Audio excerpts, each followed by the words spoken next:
सरपंच की तरफ राजनीतिक पद से नहीं करें। मेरा कोई राजनीतिक वो नहीं है, इसमें राजनीतिक सोच भी नहीं है। देवनारायण भगवान देव डोंगरी धाम का आप विकास कराएं कि सब राजनीतिक प्रपंचों से, विवादों से दूर रह सके। देव महाराज की जितने प्रोग्रेस करो निर्विवाद राजनीति से रहित रह करके करें। और भगवान देव महाराज से कहता हूँ कि इनको इतनी शक्ति दे कि ये देव महाराज देव संघर्ष करे और आगे अभी आपने कहा कि विवादों से अक्सर हम देख रहे हैं देव जी के जो देवधाम जोधपुरी आप देवधाम परवाड़ा आप देख रहे हो, दोनों में इतना विवाद हुआ है क्या तक मामला कौन। नमस्कार, आप देख रहे हैं एसपी न्यूज़ टॉक। आज इस समय मैं मौजूद हूँ मंडावर में, जहाँ सहकारी समिति का कार्यालय है। हमारे साथ में है देवलाल जी, पूर्व सरपंच हैं। आज इन्होंने देवडूंगरी देवधाम मंडावर की जो नई कार्यकारिणी गठित हुई थी उसका स्वागत सम्मान किया है। उसी को लेकर के आज हम इनसे चर्चा करेंगे। क्या ऐसे कामों के लिए हमेशा आगे रहते हैं, कैसा क्या मतलब इनका उद्देश्य रहता है, इनसे जानेंगे। सबसे पहले तो आपका स्वागत है हमारे चैनल एसपी न्यूज़ टॉक में। सरपंच साहब, क्या मतलब आपने क्या मैसेज आप देना चाहते हैं, जैसे आपने आज समिति का स्वागत सम्मान किया है। मैं देवलाल गुजर और जीएसएस का अध्यक्ष हूँ। समिति का मेरा जो सोच है, मेरी ये सोच है कि हम जीएसएस से बिलोंग करते हैं, ग्राम सेवक सहकारी समिति।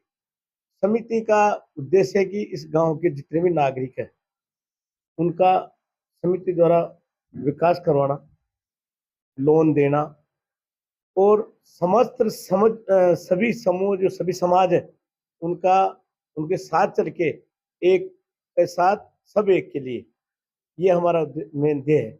इसी ध्येय को रखते हुए मैं इस संस्था का जीएसएस का अध्यक्ष हूँ। लगातार 30 साल है मेरा एक कार्यकाल का। तो मैं समिति के विकास के और किसी अदरवाइज नहीं लेकर के समिति विकास की जो देवनारायण भगवान देव डोंगरी की जो समिति बनी है वो भी एक समिति है, वो भी रजिस्टर्ड सेवा समिति है और ये भी रजिस्टर्ड सेवा समिति।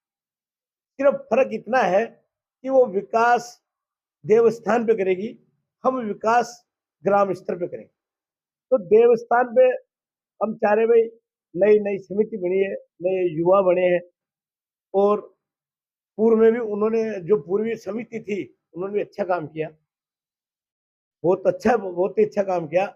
आने वाली समिति को हम एक प्रेरणा स्रोत, मेरा उद्देश्य सिर्फ इतना सा है कि इनके दिमाग में यह आए कि हमारे भी गांव के प्रति हम लोगों का प्रेम है, ताकि मैं समिति द्वारा कराऊं, नहीं कि मैं किसी राजनीतिक सरपंच की तरफ से राजनीतिक पद से नहीं कर रहा। मेरा कोई राजनीतिक वो नहीं है, इसमें राजनीतिक सोच भी नहीं है। मेरे विभिन्न जाति के गोत्र के इसमें वो है सदस्य, सभी मेरे प्रेमी हैं और सभी मेरे प्यारे हैं, प्रिय हैं। और इन सबको मैं एक नई दिशा के रूप में भी सभी से मेल जोल रख के, बड़े बुजुर्गों सबसे मेल जोल रख के, उनका सहयोग लेकर के इस देवनारायण भगवान देव डोंगरी धाम का आप विकास कराएं।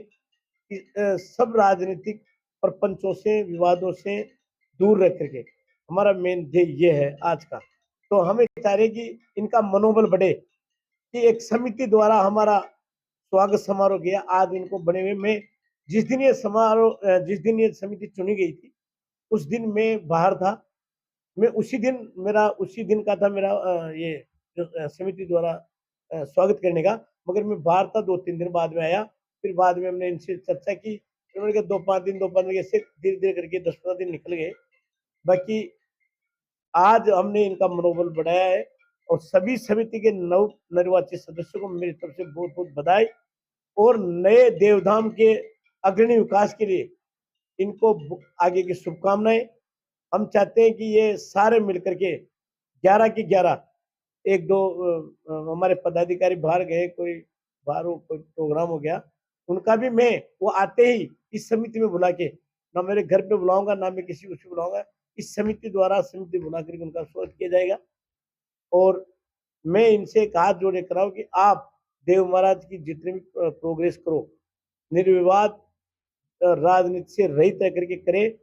और भगवान देव महाराज से कहता हूँ कि इनको इतनी शक्ति दे कि ये देव महाराज देव डोंगरी में संघर्षरत रहे और आगे की जो भी विकास है उसके लिए भागीदारी। सरपंच साहब, अभी आपने कहा कि विवादों से दूर रह करके, अक्सर हम देख रहे हैं देव जी के जो बड़े बड़े मंदिर हैं, देवधाम जोधपुरी आप चाहे देख लो, देवधाम बरवाड़ा आप देख लो, दोनों में इतना विवाद हुआ है कि यहाँ तक कि मामला कोर्ट तक भी पहुंचा है।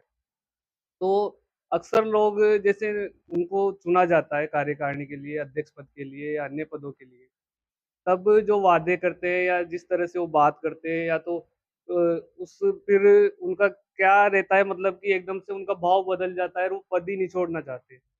उस पर आप क्या कहना चाहेंगे कि मतलब ऐसे मंदिरों में क्या मैसेज जाता है, समाजों में क्या मैसेज जाता है? इस तरह से जैसे कोर्टों में आप जा रहे, मंदिर समितियां कोर्ट तक पहुंच रही है खाली एक अध्यक्ष पद के लिए, इस पर क्या कहना चाहेंगे? बिल्कुल आपने बहुत सही सवाल उठाया, उसके लिए तो आपको मैं बहुत बहुत धन्यवाद देता हूँ कि आपने एक इतना अच्छा सवाल उठाया जो कई लोग इस पर चर्चा नहीं कर सकते, क्योंकि समाज का मामला होता है। ये हमारी समिति को बने हुए 5 साल हो गए। ये मैंने चर्चा इसलिए शुरू की है क्योंकि देवडूंगरी देवधाम ने एक ऐसा मैसेज दिया है जो बड़े बड़े मंदिर नहीं दे पाए। जहाँ अध्यक्ष पद के लिए लड़ाई चलती है, वहीं देवधाम देवडूंगरी ने एक ऐसा मैसेज दिया है। खुद अध्यक्ष साहब ने मीटिंग बुला करके सब इस्तीफा दे करके नई कार्यकारिणी का गठन करवाया है।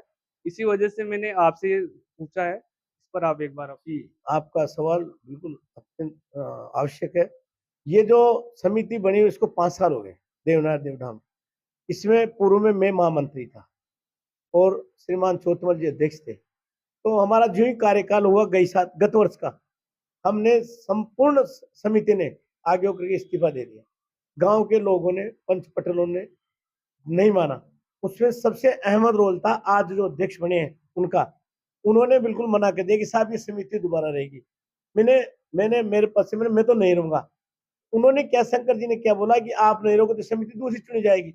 तो फिर हमने इनकी सबकी बात मान के 2 साल फिर इसको आगे बढ़ाया और 2 साल में अच्छा विकास किया। उसके बाद में चौतमल जी मेरे को फोन करे, उन्होंने मेरे को फोन किया भी क्या करना सरपंच साहब। तो मैंने कहा भी अपना कार्यकाल हो गया, आप उससे पहले आप फेसबुक पे आकर के बोल दो। तो उन्होंने फेसबुक पे और साक्षात भी देव महाराज की मीटिंग रखवा कि उन्होंने हमारी कार्यकारिणी पूरा इनका जो भी साहब वो भी दे दिया। और इसका जो आपने प्रश्न पूछा ये बिल्कुल वाजिब प्रश्न है, क्योंकि आजकल लोग पद के कुर्सी के चिपकने वाली जो बात होती है, ये सोचते हैं कि इस पद पे रहेंगे तो हमें कोई राजनीतिक पद मिल जाएगा, ऐसा कुछ हो जाएगा, हम एमएलए बन जाएंगे, सरपंच बन जाएंगे और कुछ ऐसा बन जाएगा। वो तो अगर तुम्हें बनना है यार, भगवान तुम्हें देगा, तो तुम किसी पद पे भी नहीं रहोगे तो भी आपका पद जरूर मिलेगा। भजन लाल जी सीएम है आज राजस्थान के, इसको पता था कि वो सीएम बनेंगे। कौन सी ट्रस्ट के अध्यक्ष थे बताओ? किसी कभी भी उनकी जिंदगी में वो कभी ट्रस्ट के अध्यक्ष नहीं बने और सरपंच बने और सरपंच से डायरेक्ट सीएम बने। तो ये तो भाग्य है, ईश्वर आदमी के भाग्य का और नारी का चरित्र का कोई पता नहीं कब बदल जाए। तो पत्रकार साहब आपका जो प्रश्न वाजिब है, ये लोग कहते कुछ और है करते कुछ और है। रही बात जो संवैधानिक पद है, जो राजनीतिक पद है, जिन पर वोटों से चुने जाते हैं, उनकी बात अलग होती है। उनमें आप जनता को राजी करो, जनता का काम करो, जनता से प्यार करो, जनता के लिए खड़े रहो तो मिलेगा। बाकी जो समाज के पद है उस पे जो भी व्यक्ति, चाहे मैं हूं चाहे कोई और हो, मेरा इस मंच के आपके इस चैनल के माध्यम से मैं उनको आगाह करना चाहता हूं, उनको बताना चाहता हूं कि वो ऐसे इन पदों पर नहीं चिपके। कार्यकाल से 15 दिन पहले अपना इस्तीफा दे। जब भी मानवता का हिसाब है कि मानव वो इंसानियत है उसमें की, वो इस पद के चिपक नहीं रहा। और अगर समाज चाहती है दोबारा उसको तो उसको बनाएगी, समाज नहीं चाहेगी। अगर उसमें गुण होंगे और उसने सही काम किया तो समाज है। कभी भी किसी भी लोभ में आकर के एक टीम बना करके सुयोजित तरीके से गैंग बना करके अगर कोई सरकार या सरकार सॉरी समाज का पद हत्या आता है तो उससे बड़ा कोई आदमी आज दुनिया में नहीं है। भगवान है, भगवान ही है। मगर भगवान, लोग ये सोचते हैं भगवान भी है, भगवान भी है नहीं, भगवान ही है। और भगवान करता है जो कोई नहीं करता। जिस देव को इन आने वाली जो समिति है इनमें कई सदस्य गांव में नहीं थे, मगर वो अगर योग्य थे तो उनके लिए समाज ने नाम रखा और वो आज समिति में है। तो हम तो ये चाहते हैं कि योग्य आदमी का तो अपने आप नंबर आएगा, चाहे किसी में हो समाज में। और मेरा जहां तक मानना है, जो भी बरवाड़ा की जो समिति है, बरवाड़ा में पहले की जो मीटिंग हुई थी जिसमें मार साहब बने थे, उसका आम सभा का अध्यक्ष में था। आम सभा का, सार्वजनिक आम सभा का अध्यक्ष था मैं। उस दिन दोनों पार्टियां, पीटीआई वाली मार साहब की और उधर वाली, दोनों में उसका आम सभापति था। उस दिन मैंने देखा उस दिन का जो कांड हुआ वो बहुत ही बुरा हुआ, अच्छा नहीं हुआ। समाजों में बहुत गलत मैसेज गया, उसमें मारकुट हुई। वही भगवान देव महाराज, मैं देव महाराज की बात बता रहा हूँ और मैं एक देवता की बात बता रहा हूँ, मैं भगवान की बता रहा हूँ कि भगवान तो है। चाहे कोई कितना आदमी अपने आप को भगवान समझे, वो भगवान नहीं, भगवान तो भगवान ही है। वही बत्तीलाल जी जिसने उस दिन लड़ाई हुई और बत्तीलाल जी का लड़ाई होना और वो जो मैसेज गया वो गलत गया। दूसरी मीटिंग में बत्तीलाल जी आज अध्यक्ष हुए। तो भगवान ही तो अच्छी कराता है, भगवान ही बुरी कराता है। उस दिन भगवान नहीं था क्या? उस दिन तो बत्तीलाल जी की लगी और दूसरी मीटिंग में बत्तीलाल जी उस ट्रस्ट के अध्यक्ष बने। तो कोई किसी के कहने से करने से कुछ नहीं होता है। आज देव महाराज में जो घटनाक्रम हो रहा है किसी से छिपा हुआ नहीं है। मैं उसके लिए ज्यादा कमेंट नहीं कर सकता कि वो बड़ा धाम है और हमारे लिए तो सभी देव महाराज के बड़े धाम है। बाकी सब समझते हैं जो पदों पे हैं, उनसे भी मैं मेरे इस मंच के माध्यम से आपके चैनल के माध्यम से उनको कहना चाहता हूँ कि देव महाराज में आस्था रखे और देव महाराज जो करेगा वो वही करता है, वही करता है, वही बुद्धि में बिठाता है। ये बहुत बहुत धन्यवाद आपका कीमती समय देने के लिए।